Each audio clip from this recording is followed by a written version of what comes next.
السلام علیکم ورحمۃ اللہ وبرکاتہ۔ طیبہ کے شمس الضحیٰ تم پہ کروڑوں درود، شافع روز جزا تم پہ کروڑوں درود۔ ایک بار درود شریف حضور کی بارگاہ اقدس میں پڑھ لیجیے۔ اللہم صلی علی سیدنا و مولانا محمد و آلہ و عترتہ بعدد کل معلوم لک۔ حضرات محترم، حضرت صحابی رسول روایت کرتے ہیں، حضرت کعب بن حجر رضی اللہ تعالیٰ روایت کرتے ہیں، رسول کریم نے صحابہ سے فرمایا اکٹھے ہو جاؤ۔ مسجد نبوی شریف میں فرمایا تو صحابہ اکٹھے ہو گئے، حضور واعظ فرمانے لگے ہیں۔ حضور نے ممبر شریف کی پہلی سیڑھی پہ قدم رکھا تو فرمایا آمین، دوسری سیڑھی پہ قدم رکھا تو فرمایا آمین، تیسری سیڑھی پہ قدم رکھا تو فرمایا آمین۔ اب آپ نے واعظ فرمایا، واعظ فرمانے کے بعد جب حضور نیچے جلوہ گر ہوئے تو صحابہ نے تجسس سے عرض کی، ہمارے ماں باپ آپ پر قربان جائیں، فدا کا ابی و امی یا رسول اللہ، ماں باپ آپ پر قربان جائیں آقا جی، آقا یہ معاملہ کیا تھا؟ آپ نے پہلے تو کبھی ایسا نہ کیا تھا۔ تو فرمایا جب میں نے پہلی سیڑھی پہ قدم رکھا میرے صحابہ، وہ جبریل امین آئے اور عرض گزار ہونے لگے، اے آقا، رب فرماتا ہے ہلاک ہو جائے وہ شخص جس کے سامنے آپ کا نام مبارک آئے وہ راہ پر درود نہ پڑے۔ تو میں نے آمین کہہ دیا۔ اب یہاں دیکھیے گا، دعا کروانے والا اللہ رب العزت کی ذات ہے، کیونکہ حکم خداوندی کے بغیر جبریل نہیں آتے، اور دعا کرنے والا کوئی اور نہیں، فرشتوں کا سردار ہے، اور آمین کہنے والے امام الانبیاء ہے۔ تو یہ بات بول ہو گئی، مرسبت ہو گئی۔ فرمایا ہلاک ہو جائے وہ شخص جس کے سامنے میرا نام مقدس آئے اور وہ مجھ پر درود نہ پڑھ سکے، بڑا بدبخت ہے وہ شخص۔ حدیث مبارکہ ایک اور بھی ہے اس پر کہ بڑا بدبخت ہے، بڑا بخیل ہے وہ شخص جس کے سامنے میرا نام آئے اور مجھ پر درود نہ پڑے۔ فرمایا دوسری سیڑھی پہ قدم رکھا میرے صحابہ تو فرمایا آمین۔ تو صحابہ نے یا رسول اللہ ماجرا کیا تھا؟ فرمایا جب میں نے دوسری سیڑھی پہ قدم رکھا تو جبریل امین عرض کرتے ہیں، مالک فرماتا ہے حضور کہ ہلاک ہو جائے وہ شخص جو والدین میں سے کسی ایک کو بڑھاپے میں پائے اور ان کی خدمت کر کے خود کو بخشوا نہ سکے۔ میں یہاں پر ایک تو حدیث کوٹ کر دیتا ہوں۔ حضور شافع محشر نے ارشاد فرمایا تمہارے والدین تمہارے لیے جنت بھی ہیں، تمہارے لیے دوزخ بھی ہیں۔ اس حدیث کا مفہوم یوں سمجھیے کہ اگر آپ خدمت والدین کر لیں تو وہ آپ کے لیے جنت ہیں، مگر اگر آپ خدمت نہ کر سکے اور ان کو راضی نہ کر سکے تو وہ آپ کے لیے جہنم ہے۔ یعنی آپ ان کی ناراضگی میں اللہ رب العزت کی ناراضگی ہے۔ اللہ رب العزت اور والدین کی قدر کرنے کی توفیق عطا فرمائے۔ اللہ تعالیٰ یہ نعمتیں بار بار میسر نہیں آتی۔ میں عموماً دوستوں سے کہا کرتا ہوں کہ یار پتہ نہیں کتنے سال ہیں آپ کے زندگی کے، آپ بڑے ہو گئے، جوان ہو گئے، بھائی بچے دار ہو گئے، مگر پتہ نہیں کتنے سال بزرگوں نے آپ کے سر پر رہنا ہے۔ جتنے سال ہیں غنیمت جانے اللہ کی رضا کے لیے۔ میں بڑی ذمہ داری کے ساتھ وہ حدیث مبارکہ پڑھنا چاہتا ہوں۔ حضور نبی رحمۃ شفیع معظم کی بارگاہ میں ایک صحابی رسول عرض ہوئے، میں بڑی شارٹ سے پڑھ رہا ہوں، وہ تفصیل میں ایک ہے، یہ میں اس کو اختصاراً پڑھ رہا ہوں۔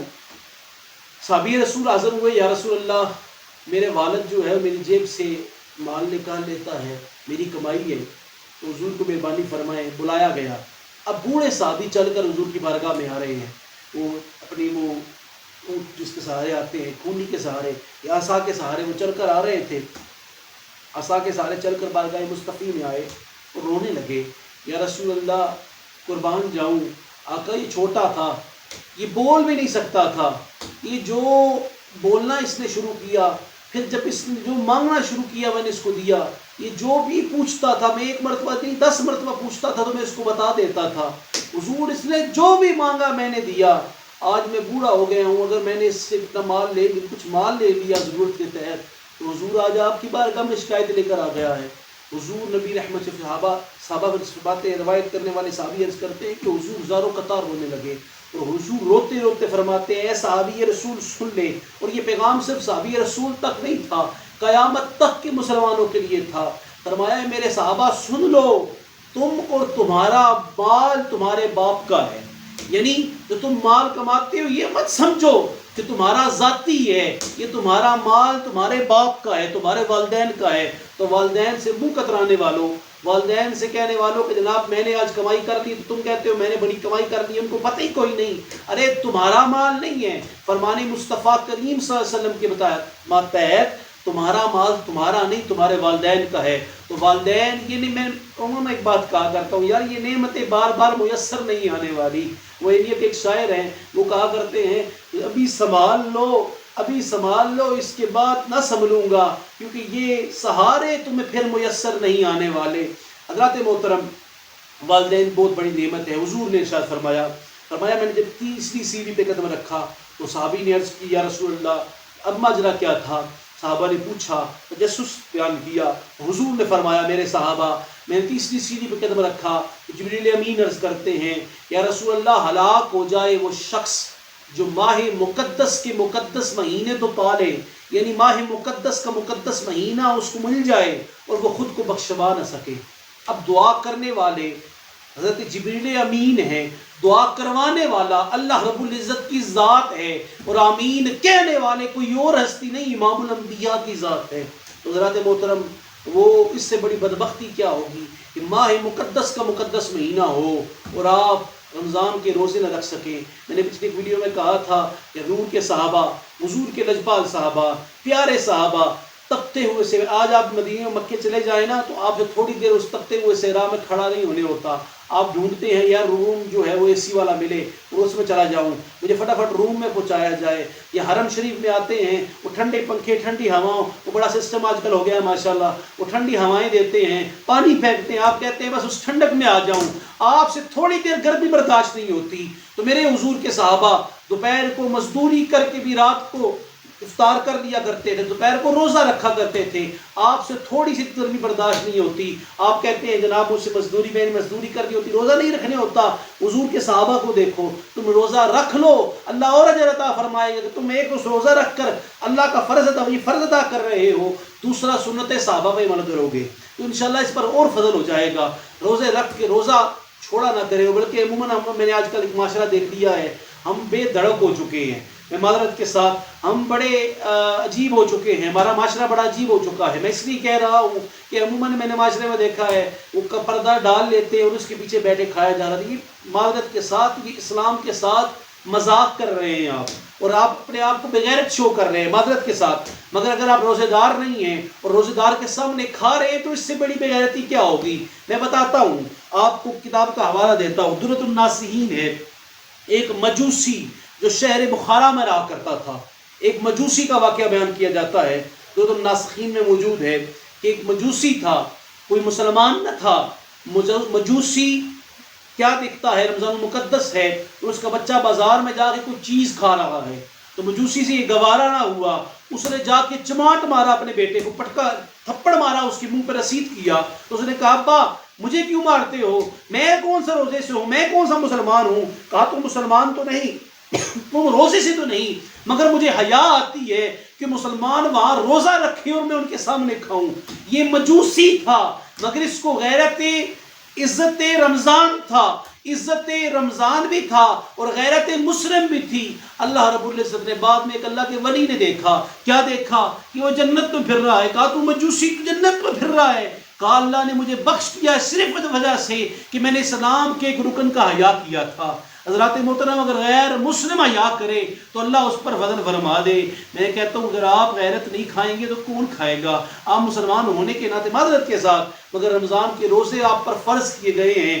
چھوٹے بچے کو مار کے فرمایا گیا ہے اگر 10 سال کی عمر تک پہلے اس کو روزے کی طرف لایا جائے اور اگر نہ روزہ رکھے تو مار کے روزے رکھوائیں، روزہ رکھوائیں. اگر اس پر اتنی سختی ہے تو آپ 40 سال 30 سال یا 35 سال کا جوان ہو جائے اور کہے مجھ سے روزے نہیں رکھے جاتے. یہ دین کے ساتھ ہم مذاق کر رہے ہیں، آپ حجت پیش کر رہے ہیں اپنے لیے اپنے خود حجت گڑھ رہے ہیں، پیش نہیں کر رہے بلکہ گڑھ رہے ہیں. خدارا اپنے حال پر رحم کریں، کل بروز حشر اپنے اعمال پر توجہ کریں کہ کوئی ایسا عمل ہے جو آپ کو بخشوا سکے. حضور کے فرمان مبارک سنیے. حضور نے فرمایا قرآن اور رمضان بندے کے درمیان اور دوزخ کے درمیان ڈھال بن جائے گا. یہ رمضان جو ہے وہ روزہ جو ہے وہ ڈھال بن جائے گا.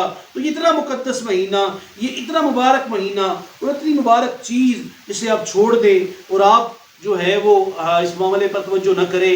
میری گزارش ہے کہ جو احباب اس رمضان مقدس روزے رکھتے ہیں وہ اپنے گرد و نواح میں، اپنے اہل و عیال میں بھی اس کی توجہ کریں، نماز کے حوالے سے توجہ کریں۔ قرآن فرماتا ہے قُوا أَنفُسَكُمْ وَأَهْلِيكُمْ نَارًا، تم خود بھی جہنم سے بچو اور اپنے اہل و عیال کو بھی جہنم سے بچاؤ۔